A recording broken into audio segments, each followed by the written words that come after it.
Stock limit लगने के बाद चने में हुई गिरावट, लेकिन ना खरीदार ना बिकवाल दोनों ही बाजार से हो गए आउट। जानिए रिपोर्ट विस्तार से। दोस्तों नमस्कार, colonel Ajay, CEO Ajay astro money group first global astro finance digital channel से आपसे मुखातिब होता हूं। 25 जून सन 2024 सोमवार।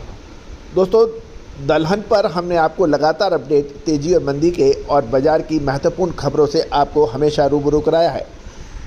गौरतलब है कि सरकार ने दालों के बेताशा बढ़ते दामों पर रोक लगाने के लिए स्टॉक लिमिट जैसी महत्वपूर्ण कदम उठाए हैं, जिसकी पूर्व विश्लेषण और अनुमान हमने आपको पहले भी दिया था, क्योंकि सरकार के पास ये अंतिम अस्त्र है। गौरतलब है कि स्टॉक लिमिट लगाने के बाद चने में कुछ गिरावट देखी गई। जानिए रिपोर्ट विस्तार से। दोस्तों एक विनम्र अनुरोध, सबसे पहले आप सभी को हमारे चैनल पर मैजिक फिगर 1,50,000 सब्सक्राइबर्स का पूरा होने पर आप सभी को बहुत बहुत बधाई, धन्यवाद कि आपने अति शीघ्र हमारे चैनल को भारत का सबसे अग्रणी चैनल की श्रेणी में खड़ा किया।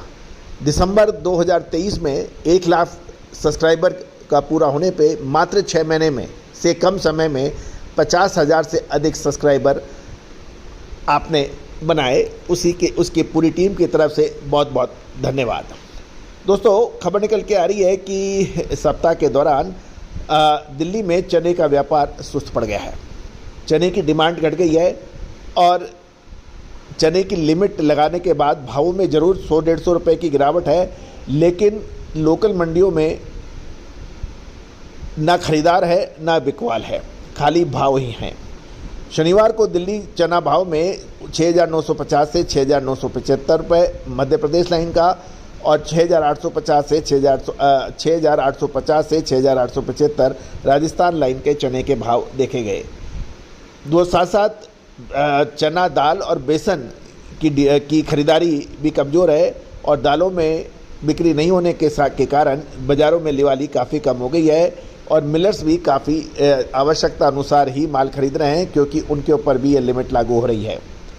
गौरतलब है कि चने की आवक बहुत नगण्य हो रही है मंडियों में, लेकिन साथ साथ खरीदारी का भी अभाव है। केंद्र ने काबुली चना सहित तुअर और चने पर 30 सितंबर साल 2024 तक स्टॉक लिमिट लागू की है। इससे दालों की जमाखोरी पर रोक लगने की संभावना बनी है। पिछले दिनों स्टॉकिस्टों की अच्छी लिवाली से चने के अंदर काफ़ी बड़ा स्टॉक हो गया था और ऐसे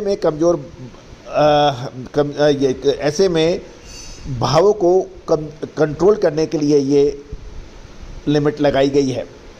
लेकिन एक निश्चित रूप से एक बिंदु ये भी है कि देश और विदेशों में चने का स्टॉक अभी बड़ी मात्रा में नहीं है। ऑस्ट्रेलिया के अंदर भारत ने जैसे ही चने के पर इंपोर्ट ड्यूटी हटाई, ऑस्ट्रेलिया में चने की बिजाई आश्चर्यजनक रूप से बढ़कर 133% बढ़ गई और ऑस्ट्रेलियन चना का जो पैदावार 5 लाख टन के मुकाबले 11 लाख टन होने की इस बार उम्मीद लगाई जा रही है और वो सितंबर अक्टूबर के अंदर माल उपलब्ध होगा। लेकिन उससे पहले कहीं भी चने का बहुत बड़ा स्टॉक नहीं होने की संभावना है।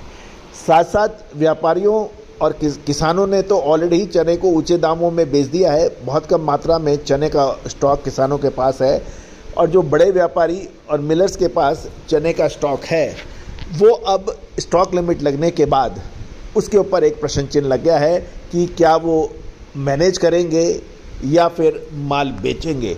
लेकिन मंडियों में स्टॉक लिमिट के बाद कोई बड़ी मात्रा में आवक के समाचार पूरे देश से नहीं मिल रहे हैं।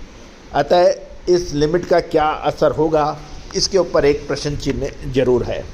तो दोस्तों तुअर, चना, मूंग, उड़द, काबुली चना, इन सभी पर विशेष रिसर्च रिपोर्ट के लिए आप संपर्क कर सकते हैं। साथ साथ हमारा साप्ताहिक न्यूज़लेटर सर्विस मात्र 3,000 रुपये वार्षिक शुल्क पर उपलब्ध है।